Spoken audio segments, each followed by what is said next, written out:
Hello my dear student, फिर से आए आपके सामने एक नया वीडियो लेके। ये वीडियो होगा 10 क्लास का जो करंट चैप्टर है, जो बहुत प्रीवियस चैप्टर है, उसका जो ऑब्जेक्टिव और सब्जेक्टिव प्रीवियस ईयर का जो पूछा गया क्वेश्चन है उसका हम पूरी तरह से सॉल्यूशन करेंगे। ठीक है, तो आप देख सकते हैं पीछे करंट चैप्टर का क्वेश्चन है और पहला क्वेश्चन क्या है आप यहाँ पे से एक बार पढ़ लीजिए, फिर बाद में इसका सोल्यूशन करते हैं। ठीक है, कह रहा है कि एक कूलम विद्युत आवेश में कितना प्रोटॉन से बनता है, मतलब एक कूलम विद्युत आवेश बनाना है तो कितना प्रोटॉन होगा, कितना प्रोटॉन होगा। तो इस क्वेश्चन को हम लोग यहाँ पे सॉल्यूशन करते हैं, देख सकते हैं। एक प्रोटॉन पर, ठीक है, एक प्रोटॉन पर जो आवेश होता है और जो चार्ज होता है, इनके आवेश होता है, ठीक है, वो कितना होता है 1.6 × -19 कूलम होता है। ठीक है, और यहाँ पे जो हमें प्रोटॉन की संख्या ज्ञात करना होगा, तो यानी कि आपका चार्ज क्यों दिया है, कितना कूलम, एक कूलम, और एक फॉर्मूला पढ़े हम लोग Ne बराबर क्यू, क्यू बराबर Ne, तो Ne बराबर क्यू। ठीक है, अगर यहां से हम लोग किसका वैल्यू निकालना चाहते हैं, n का वैल्यू, तो क्यू अपन क्या आ जाएगा E। ये प्रोटॉन में जो चार्ज होगा इसी को हम लोग क्या बोलते हैं, E बोलते हैं, एलिमेंट्री चार्ज, है ना।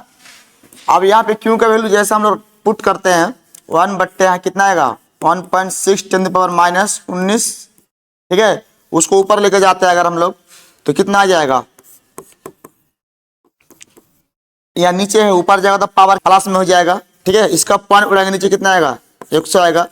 अब यहाँ देख सकते हैं ये पावर 19 है तो यहाँ पर और को 10 ले लेंगे, यहाँ कितना बचेगा, पावर 18 बचेगा। ऊपर अगर गुना कर लेते हैं तो गुना करने के बाद मेरे पास 100 कितना बच रहा है यहाँ पे 16। ठीक है, और 10 पर कितना बच रहा है 18। इसको हम लोग भागा लगाते हैं, 100/16 को भागा लगाते हैं। ठीक है, तो 6.25 10 कितना आएगा 18 आएगा। तो ये वाला ऑप्शन राइट आंसर हो जाएगा इसका। ठीक है, तो डायरेक्टली आप रख लीजिए कि एक कूलम आवेश पर इतना इलेक्ट्रॉन या इतना प्रोटॉन की संख्या होती है, इतना इलेक्ट्रॉन या इतना प्रोटॉन की संख्या होती है। तो ये आपका राइट आंसर हो जाएगा। ठीक है, अगर आप बनाना चाहते हैं तो इस तरह से इसको बना सकते हो। ठीक है, चलो हम लोग आगे देखते हैं। अगला क्वेश्चन क्या कह रहा है, देख रहे हैं कि किस उपकरण में धन और ऋण चिन्ह नहीं होती है, चिन्ह नहीं होता, मतलब विद्युत उपकरण होता है ना, जैसे ए मीटर में पॉजिटिव और नेगेटिव एक चिन्ह होता है, ए मीटर में होता है, वोल्ट मीटर भी होता है, कुंडली में नहीं होता। कुंडली में, कुंडली जो होता है ना, जो कॉइल होता है, कॉइल इस तरह का। ठीक है, कोई भी इलेक्ट्रिक डिवाइस में जैसे पंखा ले लो, उसके अंदर मोटर ले लो, उसके अंदर जो आर्मेचर होता है या तो उसके अंदर जो कॉइल जुड़ा होता है, ठीक है, तांबे का, ये कॉइल का, उसका कोई नेगेटिव पॉजिटिव चिन्ह नहीं होता। ठीक है, हाँ, प्रतिरोध का भी नहीं होता, याद रखिएगा, प्रतिरोध का भी नेगेटिव पॉजिटिव चिन्ह नहीं होता। इस तरह तीसरा नंबर क्वेश्चन क्या बोल रहा है, किसी बल्ब से, ठीक है, किसी बल्ब से 1 मिनट में 120 कूलम आवेश प्रवाहित हो रही है तो विद्युत धारा ज्ञात करें 1 मिनट में। ठीक है, तो विद्युत धारा का जो फॉर्मूला आएगा यहाँ पे हम देख सकते हैं, विद्युत धारा का फॉर्मूला आएगा क्या, पहले क्या चीज दिया हुआ, समय दिया हुआ, टी दिया हुआ, कितना दिया आपका 1 मिनट, कितना मिनट 1 मिनट। 1 मिनट को हम लोग ऐसा में बदलेंगे, इनके सेकंड में बदलेंगे तो कितना आएगा 60 सेकंड आएगा। और मेरे पास जो आवेश दिया हुआ, चार्ज दिया हुआ, कितना आपका 120 कूलम, 120 कूलम।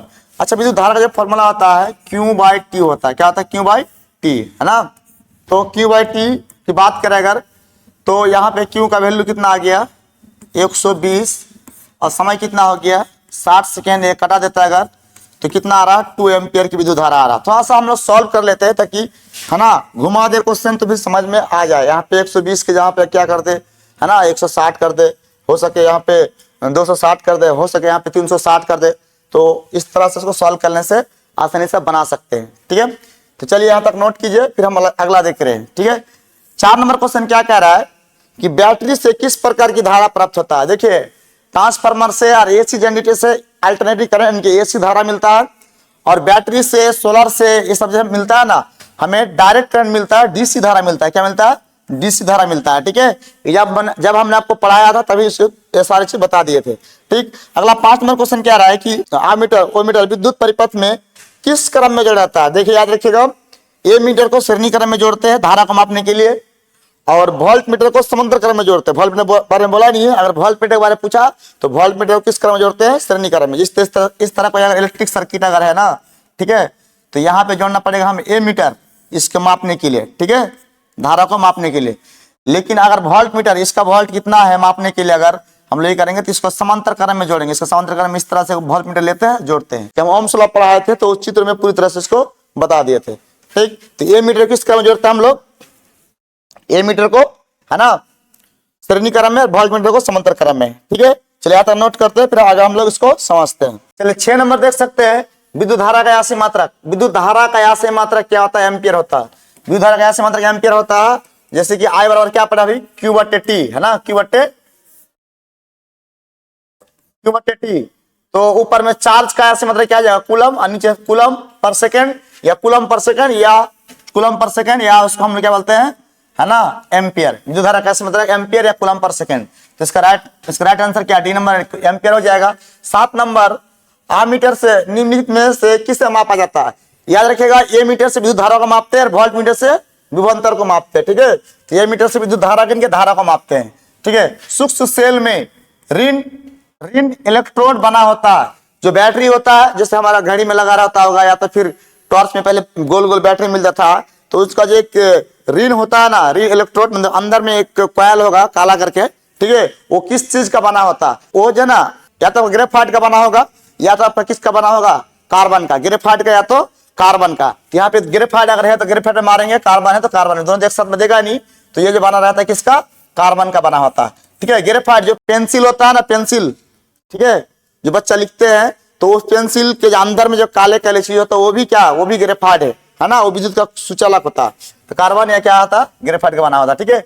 अब बोल रहे कि इलेक्ट्रॉन, एक इलेक्ट्रॉन पर आवेश कितना होता है। याद रखिएगा, एक इलेक्ट्रॉन पर आवेश जो है ना इतना होता है, एक प्रोटॉन पर आवेश भी कितना होता है, लेकिन एक प्रोटॉन माइनस माइनस लगना चाहिए, ठीक है, और प्रोटॉन पे प्लस होना चाहिए, ठीक है। इलेक्ट्रॉन प्रोटॉन में आवेश का मात्रा समान होता है, बस इलेक्ट्रॉन में नेगेटिव और प्रोटॉन में पॉजिटिव होता है, ठीक है। 10 नंबर क्वेश्चन क्या है कि विद्युत आवेश के प्रवाह के दर को, विद्युत आवेश की प्रवाह का दर को विद्युत धारा कहते हैं। विद्युत आवेश के प्रवाह का दर को क्या कहते हैं, विद्युत धारा कहते हैं। देख सकते कितनी बार बार पूछा क्वेश्चन है, ठीक है। यहाँ बोला है कि माइक्रो एम्पियर के तुल्य कितना विद्युत धारा होगी, माइक्रो एम्पियर, माइक्रो, ठीक है, एक माइक्रो एम्पियर की बात हो रहा है यहाँ पे, ठीक है। एक माइक्रो एम्पियर, एक माइक्रो का मान हो तो 10 पे पावर -6 एम्पियर, तो कितना आ जाएगा, 10 पर -6 एम्पियर के सी नंबर राइट आंसर हो जाएगा। क्या हो जाएगा इसका, सी नंबर। अगला देखते हैं हम लोग, धारा मापने में किसका उपयोग होता है। तो धारा को मापने में ए मीटर का, आ मीटर का, ए मीटर भी बोल सकते हैं इसमें, आ मीटर भी बोल सकते हैं, ठीक है। और देखो कितनी बार बार पूछेगा सवाल सब है, इस सब सवाल को देख लो ताकि एग्जाम बहुत अच्छी तरह से आपका क्या हो, कंप्लीट हो, है ना। चलिए हम लोग आगे फिर समझते हैं। तो आप देख सकते हैं क्या, 14 नंबर, विद्युत आवेश का यासी मात्रा क्या होता है। विद्युत आवेश का यासी मात्रा क्या होता है, कूलम। विद्युत आवेश का यासी मात्रा क्या होता है, कूलम। देखो 19 में पूछा, 21 में पूछा, 23 में पूछा, अभी 26 में इस बार पूछ सकता है, याद रखिएगा, ठीक है। कैथोड किरण किसका बना होता है, कैथोड किरण इलेक्ट्रॉन का बना होता है, और एनोड किरण प्रोटॉन का, प्लस का बना होता है, ठीक है। अब निम्नलिखित में से कौन चालक है, कौन चालक है। अभ्रक तो अचालक है, ठीक है, ये भी नहीं होगा, कांच भी अचालक है, चीनी मिट्टी भी अचालक है, एल्युमिनियम क्या आपका चालक है। एल्युमिनियम से विद्युत धारा बहता है। चालक पदार्थ किसे कहते हैं, जिसमें आसानी से विद्युत धारा प्रवाहित होता है, उसे हम लोग क्या कहते हैं, चालक कहते हैं, ठीक है। अगला 17 नंबर क्वेश्चन क्या है कि धात्विक चालक पदार्थ के अंदर किस कण का गतिशील, है ना, हमें देता है इलेक्ट्रॉन का, इलेक्ट्रॉन का, किसका, इलेक्ट्रॉन का, याद रखिएगा इलेक्ट्रॉन का, है ना। तो इलेक्ट्रॉन जो है ना, इलेक्ट्रॉन अगर मान के किसी चालक में अगर विद्युत धारा बह रही है तो उसका मुख्य कारण कौन है, इलेक्ट्रॉन का परावित होना। इलेक्ट्रॉन वहां से बह रहा है, प्रोटॉन भी नहीं, ठीक है, न्यूट्रॉन भी नहीं, इलेक्ट्रॉन बह रहा है ना। तो अब यहाँ पे हम लोग देख सकते हैं ये सारे क्वेश्चन है। अब बस कुछ इसका सब्जेक्टिव भी मिलेगा, टॉपिक बाय टॉपिक यहाँ पे है ना। हम थोड़ा सब्जेक्टिव को देख लेते हैं, आंसर तो देंगे नहीं, बट आप आंसर घर में कर लेना, है ना। हम लोग सिर्फ क्वेश्चन बताते क्या क्या क्या होता है, ठीक है। सरल सेल में धन ध्रुव का काम कौन करता है, ठीक है, मतलब सिंपल सीधा बैटरी में धन ध्रुव का क्या काम करता है। विद्युत धारा का यासी मात्रा क्या होता है, ठीक है। विद्युत तापीय आवेश का यासी मात्रा क्या होता है, ये सब क्वेश्चन है छोटा छोटा। ए मीटर और वोल्ट मीटर को विद्युत परिपथ में क्रमशः श्रेणी और पार्श्व क्रम में जोड़ा जाता है। क्यों जोड़ा जाता है, इस बारे में पूछा है, ठीक है, सारा क्वेश्चन लिखा होगा। बोला कि विद्युत धारा क्या है, इसका समीकरण यानी कि मात्रा को लिखे। विद्युत धारा देखो कितनी बार बार पूछा क्वेश्चन है, ठीक है। बाकी ये सारा क्वेश्चन आप देख सकते हैं, कितनी वीवीए क्वेश्चन है, बार बार, है ना। एम्पियर को परिभाषित करे, विद्युत धारा की प्रबलता की परिभाषित करे, तो ये सारा क्वेश्चन हम आपको तो लिखा चुके ऑफलाइन क्लास में। आप अगर इनमें से किसी के आंसर नहीं जानते हैं तो कमेंट करके बताएंगे, फिर हम आपको आंसर देंगे अलग से, ठीक है। चलिए विद्युत विभव का और विभवांतर की बात कर रहे ना, ठीक है, ये भी बहुत वीवीए क्वेश्चन होगा, यहाँ पे अच्छा खासा क्वेश्चन उठाता है, ठीक है। तो देख सकते हैं 1 नंबर क्वेश्चन क्या बोल रहा है, विद्युत विभव से रिलेटेड, ठीक है, विभवांतर रिलेटेड है ना। वोल्ट मीटर में स्केल पर 0 और 1 के बीच 20 विभाजन चिन्ह है, तो उस पर वोल्ट मीटर अल्प माप क्या होगा, वोल्ट मीटर का अल्प माप क्या होगा। तो चिन्ह जो है ना, मान के चलो एक वोल्ट मीटर अगर है, ठीक है, एक वोल्ट मीटर है, वो क्या करेगा 1 से लेके 0 तक वोल्टेज को मापता है, 0 से लेके 1 तक वोल्टेज को मापता है ना। और उसमें कितना चिन्ह है, 1 से लेके कितना तक, यहाँ पे 1 से शुरू हो जाएगा और यहाँ तक 20 तक है, ठीक है, 20 तक है। तो इसका अल्प माप, इसका माप है अल्प माप कितना होगा।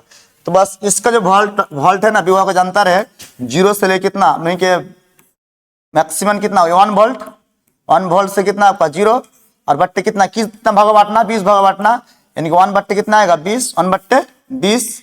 ये सब क्वेश्चन देख लेना, बहुत अच्छा है, बीबीए क्वेश्चन है, ठीक है, 1 बट्टे 20। अगर मैं इसको क्या करता हूं, भाग लगाता हूं, तो पॉइंट में कितना आ जाएगा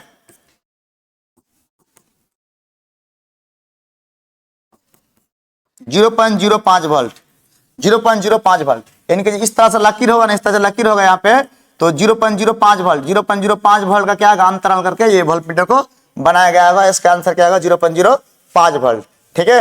ये वोल्ट मीटर का अगर माप अगर बनाना है और इसमें 0 से लेकर 1 वोल्ट के बीच को वोल्टेज को माप सकता है, उसमें 20 गो चिन्ह बनाया गया है, तो प्रत्येक जो कांटा के बीच का जो वोल्टेज का जो डिफरेंट होगा 0.05 वोल्ट का होगा, ठीक है। इस तरह से उसको निकाल सकते हैं। तो इसका शॉर्ट फार्मूला तो निकालने का तो यही तरीका है ना, ऊपर में विभवांतर, नीचे चिन्ह की संख्या, नीचे कितना चिन्ह की संख्या, तो कितना चिन्ह रहेगा, कितना विभाजन चिन्ह रहेगा 20, तो 20 लगा देना, ठीक है ना, तो इतना आएगा। अगला क्वेश्चन क्या बोल रहा है कि वोल्ट मीटर को विद्युत परिपथ में किस क्रम में जोड़ा जाता है। वोल्ट मीटर विद्युत परिपथ किस क्रम में जोड़ा जाता है, समांतर क्रम में जोड़ा जाता है, क्योंकि समांतर क्रम में वोल्टेज का मान समान होता है, जिस कारण समांतर क्रम में जोड़ा जाता है। यहाँ पे देख सकते हैं, जैसे ये कोई इलेक्ट्रिक सर्किट अगर है ना, इलेक्ट्रिक सर्किट अगर है और इलेक्ट्रिक सर्किट में समांतर क्रम में जो होता है उसमें वोल्टेज का मान क्या होता है, समान होता है। यहाँ पे 10 वोल्ट अगर है ना, तो इसकी वोल्टेज को मापने के लिए इसमें समांतर क्रम में वोल्ट मीटर को जोड़ देंगे, ठीक है। तो यहाँ का जो माप होगा इसका माप वही बताएगा, या तो यहाँ पे जो माप आएगा इसका माप भी क्या आएगा, वही आएगा, ठीक है। इसलिए उसको समांतर क्रम में जोड़ा जाता है एक्चुअल माप करने के लिए। और श्रेणी क्रम में ए मीटर को जोड़ता है, क्यों जोड़ता है कि पूरी माप चाहिए हमें धारा का, है ना। चलिए अब बात करें 3 नंबर क्वेश्चन, ठीक है। तो विभवांतर मापने वाले यंत्र को क्या कहा जाता है, विभवांतर मापने वाले यंत्र को क्या कहा जाता है, विभवांतर मापने यंत्र को वोल्ट मीटर कहा जाता है। क्या कहा जाता है, वोल्ट मीटर कहा जाता है, ठीक है। विभवांतर का यासी मात्रा क्या होता है, वोल्ट। विभवांतर का यासी मात्रा वोल्ट भी होता है, जैसे कि V बराबर फार्मूला होता है W/Q, W/Q या तो जूल पर कूलम या वोल्ट। इसको जूल पर कूलम या क्या बोलते हैं हम लोग, वोल्ट बोलते हैं, जूल पर कूलम या वोल्ट बोलते हैं, ठीक है।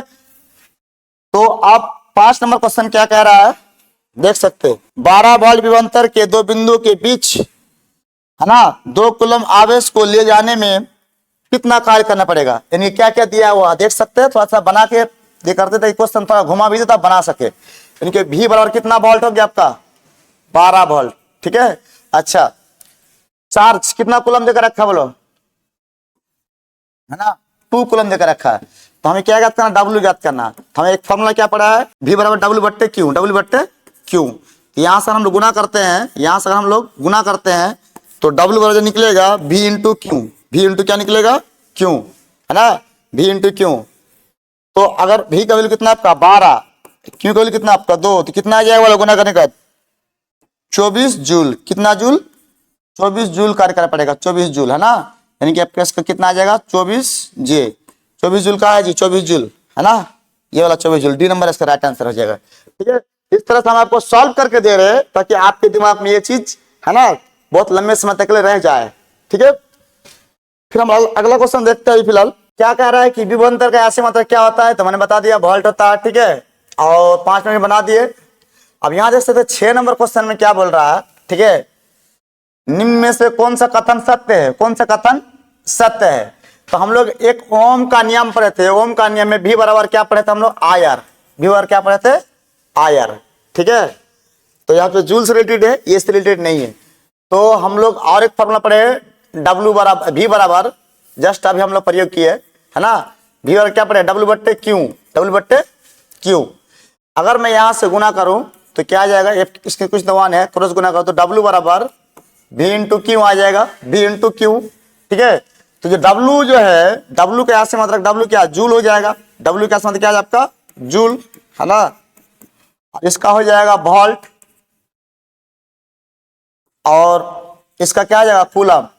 चार्ज का क्या है आपका कूलम। चार्ज को हम लोग क्यों से सूचित करते हैं कूलम। तो जूल बराबर वोल्ट इंटू कूलम, कहाँ है वोल्ट इंटू कूलम, जूल बराबर volt into coulomb. B number right answer हो जाएगा, ठीक है, बी नंबर राइट आंसर हो जाएगा। ठीक, अब यहाँ पे देखिएगा 7 नंबर क्वेश्चन है जो 16 और 22 में पूछा था, वोल्ट बराबर क्या होता है। तो वोल्ट बराबर अभी बताया कि ये वाला क्वेश्चन अगर है V बराबर W बट्टे क्यों, V बराबर W बट्टे क्यों, तो क्या नहीं पर क्या आ जाएगा जूल पर कूलम, है ना, जूल पर कूलम। जूल पर कूलम कौन होगा आपका जूल पर कूलम, ये नंबर राइट आंसर होगा। ठीक, एक ए मीटर के शून्य जीरो तथा इतना ओ जैसे क्वेश्चन बना है वैसे ही, ठीक है, जीरो तथा इतना एम्पियर के अंक के बीच 20 विभाजन है तो ए मीटर का, है ना, अल्प मापांक इनके लिस्ट काउंट क्या होगा। ठीक, तो वही बात है ना, जो अभी आपको बताए, समझ लीजिए एक बार। ठीक, जैसे कोई ए मीटर अगर है ना, इसमें जो है ना जीरो से धारा कितना तक मापेगा 2 एम्पियर की धारा तक को माप सकता है, ठीक है। और इसमें ऐसे ऐसे बहुत सारे क्या बना हुआ कांटे बना हुआ, और ऐसे कांटे कितना 1 से लेके कितना तक है 20 तक है, 1 से लेके कितना तक है 20 तक है। तो प्रत्येक के बीच कितना कितना का धारा का अंतर होगा, है ना, पहले 1 2 3 1 से 20 तक रहे तो प्रत्येक के बीच कितना कितना धारा का अंतर होगा, ठीक है। तो अगर बात करें तो बहुत आसान हो जाएगा, यहाँ पे भाई धारा कितना हो जाएगा 2 बट्टे कितना हो जाएगा 20, अभी जस्ट बताया, ठीक है। इसको कटाएंगे तो 1 बट्टे कितना आएगा 10, यानी कि 1 बट्टे 10 पर भाग लगाएंगे तो 0.1 कितना आएगा 0.1 एम्पियर आएगा। तो 0.1 एम्पियर है 0.1 एम्पियर, ठीक है, तो 0.1 एम्पियर बचेगा। ठीक, तो 0.1 एम्पियर आएगा। इसका मतलब ये है कि एक कांटा को मान के चलिए हम लोग धारा बढ़ा रहे हैं, तो धारा अगर यहाँ से यहाँ तक जा होगा, अगर यहाँ एक कांटा अगर यहाँ से यहाँ तक जा रहा है, एक कांटा यहाँ से यहाँ तक जा रहा है, तो उसके बीच का जो धारा में वृद्धि होगा 0.1 होगा, कितना होगा 0.1 वृद्धि हो जाएगा, ठीक है। ठीक, तो ये राइट आंसर हो गया। नॉर्मल क्वेश्चन है कि सेल का विद्युत वाहक बल है, ठीक है, तो सेल के वजह सेल द्वारा इकाई प्रति आवेश पर लगाया गया बल, ये तो नहीं है इकाई, हाँ, सेल द्वारा इकाई आवेश पर लगाया गया कार्य है, ठीक है। तो ये सी नंबर क्या है इसका राइट आंसर होगा। बहुत कंफ्यूज करने वाला सवाल है, देख सकते हैं। एक सेल का विद्युत वाहक बल इतना अगर है, ठीक है, 1 कूलम आवेश गुजरने पर कार्य कितना होगा, ठीक है, 1 कूलम आवेश गुजरने पर कितना कार्य होगा। तो हम लोग बात करें तो V का वैल्यू कितना आ जाएगा, V बराबर 1.5, है ना, Q बराबर कितना आ जाएगा 1 कूलम, ठीक है। तो हमें कार्य ज्ञात करना पड़ेगा, तो V बराबर W बट्टे Q, V बराबर W बट्टे Q, यहाँ सर गुना करते हैं तो W बराबर क्या V इंटू Q, इनके V का वैल्यू कितना है 1.5 गुना 1 बराबर 1.5 जूल आ जाएगा, 1.5 जूल, 1.5 जूल कहाँ है जी, ये सी नंबर राइट आंसर हो जाएगा, ठीक है ना। चलिए 11 नंबर सवाल देख सकते हैं, बहुत अच्छा क्वेश्चन है, ठीक है। एक वोल्टा पर V1 शक्ति P1 का एक प्रतिरोध, है ना, वोल्टा V2 पर V2 शक्ति के प्रतिरोध की श्रेणीकरण में जोड़ा गया है, तो समतुल्य प्रतिरोध ज्ञात करना पड़ेगा। मतलब कोई भी चीज है, जैसे इस प्रतिरोध अगर है, इसमें R1 प्रतिरोध है और शक्ति हो गया P1, वोल्टेज हो गया V1, अगला को जो भी उसको भी श्रेणीकरण में जोड़ दिया है, ठीक है, और उसका भी क्या आपका P2 है, वोल्टेज V2 है और शक्ति कितना आपका R2 है, और दोनों को श्रेणीकरण में जोड़ा गया। तो प्रतिरोध का श्रेणीकरण में जोड़ते हैं, ठीक है, तो प्रतिरोध श्रेणीकरण में जोड़ते हैं तो R बराबर R1 प्लस R2 होता है, ठीक है। लेकिन एक विद्युत धारा का एक फॉर्मूला होता है, उसको हम समझते हैं शक्ति के लिए। शक्ति के लिए एक फॉर्मूला हम पढ़े थे, याद है कि नहीं, देख लीजिएगा, है ना, P बराबर I गुना V, P बराबर I गुना V एक फॉर्मूला है। अब प्रतिरोध से रिलेटेड है तो प्रतिरोध का क्या जाएगा, यानी कि अगर बात करें हम लोग प्रतिरोध से रिलेटेड और वोल्टेज से रिलेटेड बात करें तो I का वैल्यू हो जाएगा, है ना, V/R, क्या है आपका V/R। तो P की बात करें तो जहाँ पे I है, यहाँ पे V गुना V बट्टे R इंटू V, यानी कि P बराबर कितना है आपका V स्क्वायर अपॉन R, यानी कि P1 की बात करें अगर, है ना, इसको आप बना सकते हैं यहाँ पे, ठीक है। अगर P1 की बात करें, P1 बराबर V1 का स्क्वायर अपन कितना आ जाएगा R1, ठीक है। अच्छा, यहाँ पे R1 कितना आ जाएगा, R1 बराबर V1 का स्क्वायर अपन कितना आ जाएगा P1, ठीक है। इसी तरह से R2 की बात करेगा तो R2 बराबर कितना आएगा V2 का स्क्वायर अपन P2, है ना। बहुत सिंपल क्वेश्चन है लेकिन बस वही चीज समझना था। तो अगर प्रतिरोध किस क्रम में, श्रेणी क्रम में जोड़ा गया तो क्या आएगा आपका R1 प्लस क्या आएगा आपका R2, है ना। अब बताइए R1 वोल्टेज के फॉर्म में क्या आ जाएगा बोलो V1 का स्क्वायर अपॉन P1 प्लस, है ना, V2 का स्क्वायर अपॉन P2, ठीक है। तो ऐसा कोई ऑप्शन है V1 का स्क्वायर प्लस V2, ये नंबर राइट आंसर होगा इसका। क्या है इसका, ये नंबर राइट आंसर होगा। तो सवाल ये सबसे टफ सवाल में से एक था 10th क्लास के लिए, लेकिन इसको समझा जाए तो बहुत आसान है। मैंने यहाँ पे पूरी तरह से फॉर्मूला को एक साथ आपको दर्शाया है ताकि कोई दिक्कत ना हो। 12 नंबर क्वेश्चन क्या कह रहा है कि विद्युत विभव कौन सी राशि है, विद्युत विभव कौन सी राशि है, ठीक है। तो विद्युत विभव जो है एक अदिश राशि है, सदिश नहीं है, विद्युत विभव एक अदिश राशि है, ठीक।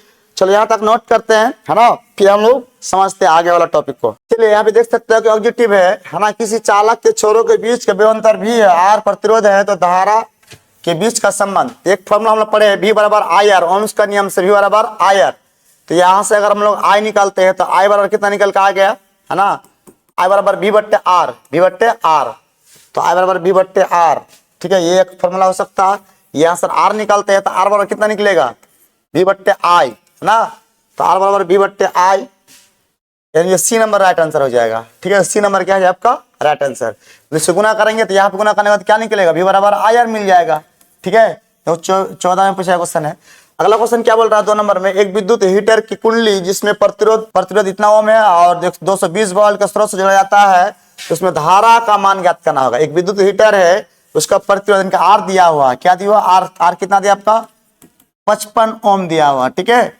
और जो हमारे पास वोल्टेज आता है वो 220 वोल्ट है, तो हमें धारा का मान ज्ञात करना है, इनका आई का मान। तो आई बराबर फॉर्मूला हम जस्ट अभी लिख कर रखे हैं, ठीक है। V upon R, V upon R हो जाएगा, तो V का वैल्यू कितना आ जाएगा 220 अपन कितना आ जाएगा 55। अगर इसको कटाना चाहते हैं तो 11 5 55 और 11 दूनी 20, इनके और कटेगा 5 के 20, ठीक है। 11 5 55 11 दूनी 22, तो कितना हो जाएगा 20 बच गया, और 5 एकम 5 5 के 20, इनके 4 कहा गया, ये 4 एम्पियर, है ना, 4 एम्पियर धारा मिलेगा। इस तरह से तीसरा नंबर क्वेश्चन की बात करें, यहाँ पे अगला क्या बोल रहा है, किसी कुंडली का प्रतिरोध ज्ञात करने के लिए सूत्र, प्रतिरोध ज्ञात करने के सूत्र, तो V बराबर आई आर होता है, यानी कि V बराबर आई आर होता है। तो वहां से जो क्वेश्चन है आर वही ऊपर क्वेश्चन है, तो आर बराबर क्या जाए आपका V बट्टे, है ना, सी नंबर राइट आंसर हो जाएगा। तो 25 ने इसको क्वेश्चन को पूछा है, ठीक है, V ओपन आई, ठीक। अब इनमें से बोल रहा है 4 नंबर क्वेश्चन इनमें से कौन सा सत्य है, ठीक है, कौन सा सत्य है, V बराबर आई आर, देखो V बराबर आई आर ये सही है वह, ठीक है। यही इसी क्वेश्चन में कितने बार घुमा फिर कैसे कैसे पूछ रहा है। ओम का नियम क्या था, V बराबर आई आर होता है, V बराबर आई आर होता है, ठीक है, V बराबर आई आर, है ना। चलिए 7 नंबर क्वेश्चन देख सकते हैं कि विद्युत तंतु का प्रतिरोध, ठीक है, कितना ओम है 1200 ओम है। यहाँ जो है ना बल्ब जो 220 वोल्ट से विद्युत धारा का स्रोत किया जाता है, तो उसका प्रतिरोध है ना कितना धारा लगेगा, ठीक। तो यही न्यूमेरिकल है 2024 में पूछा था। तो क्या दिया आपका प्रतिरोध, आर का वैल्यू कितना देकर रखा बोलो 1200, है ना, ओम देकर रखा, ठीक। अच्छा V बराबर कितना देकर रखा बोलो 220 वोल्ट देकर रखा। तो क्या ज्ञात करना है, आई ज्ञात करना है। तो आई बराबर फॉर्मूला क्या आ जाए V ओपन आर, क्या जाए V ओपन आर, तो V का वैल्यू 220 अपॉन आर का वैल्यू कितना है आपका 1200, ठीक है। यहां से कटेगा, एक यूजर खत्म। अब यहाँ पे कितना बचा 2 का पार हम कटाते तो कितना होगा कट के, तो कट के आपका आ जाएगा यहाँ पे 22 22 और नीचे कितना आ जाएगा 60, 11/60 आ रहा है। इसका हम लोग भागा लगाते हैं, ठीक है। तो भागा लगाते कितना आएगा 0.018 एम्पियर आएगा, यानी क्या आ जाएगा डी नंबर राइट आंसर होगा। डी नंबर क्या है आपका राइट आंसर होगा, ठीक है। और इसमें कुछ क्वेश्चन है, ये वाला क्वेश्चन तो 5 में नहीं आ रहा है, थोड़ा सा डिस्टर्बिंग हो गया। बाकी क्वेश्चन है लॉन्ग क्वेश्चन सब हम दिखा देते हैं आपको, है ना। आप लोग इसका आंसर शीट बनाइए अच्छी तरह से, देखिए यहाँ पे देखिए शॉर्ट क्वेश्चन कितना VBA क्वेश्चन दिया हुआ देख सकते हैं। ये मीटर को विद्युत परिपथ में समांतर क्रम में क्यों जोड़ा जाता है, 2014 में पूछा गया था, ठीक है। वोल्ट मीटर किसका जोड़ा जाता है, ठीक है। यहाँ देख सकते हैं ओम के नियम का गणितीय मान क्या है, इसको आप लिख सकते हैं आराम से। प्रतिरोध की आशय मात्रा क्या है, इसको लिख सकते हैं। और ओम के नियम को अध्ययन के लिए है ना विद्युत परिपथ खींचिए, ये भी 2018 में पूछा गया है। ओम का नियमों को लिखे, ओम का नियमों को लिखे। देखो कई बार कितनी बार इसको दोहराया गया है ना। प्रतिरोध क्या है, इसका सूत्र एवं आशय मात्रा को लिखे। 2022 में भी पूछा इसको, है ना। ओम के नियम में कौन कौन सी राशि आचार रहता है ना। तो ताप के बारे में, जब ताप क्रम स्थिर रहता है तो व्याख्या करे। इन सब चीज के बारे में अच्छी तरह से व्याख्या करने के बोल रहा है। आप इसको यहाँ तक क्या कीजिए, आराम से उसके आंसर शीट बनाइए लॉन्ग क्वेश्चन का, और नहीं आंसर आपके पास है तो हमको बोलिए, तो फिर हम आपको प्रोवाइड करवाएंगे। क्योंकि आप अगर खुद से इसको आंसर शीट बनाएंगे ना, तो आप लिखेंगे, खोजेंगे, ढूंढेंगे, तो उससे बहुत सारा चीज याद हो जाएगा। अगर आप लिखेंगे नहीं तो फिर होगा ही नहीं, ठीक है। एक दिन बैठ जाइए, एक चैप्टर को निपट दीजिए, एक दिन बैठ जाइए, चैप्टर को निपट दीजिए, बस कितना दिन लगेगा, 4 से 5 दिन में पूरा सिलेबस कंप्लीट हो जाएगा आपका साइंस का, ठीक है। तो आप आज हम लोग यहाँ तक रखते हैं, फिर मिलेंगे नेक्स्ट वीडियो में, है ना। नेक्स्ट वीडियो में जो नेक्स्ट चैप्टर आएगा, ठीक है, उसके बारे में ये करेंगे, इलेक्ट्रोमैग्नेटिक का जो भी आएगा, ठीक है। उसके बाद हम लोग फिर लास्ट चैप्टर पढ़ लेंगे, उसके बाद फिर केमिस्ट्री स्टार्ट करेंगे। तो आज हम लोग रखते हैं यहाँ तक, फिर मिलते हैं नेक्स्ट वीडियो में, तब तक के लिए जय हिंद।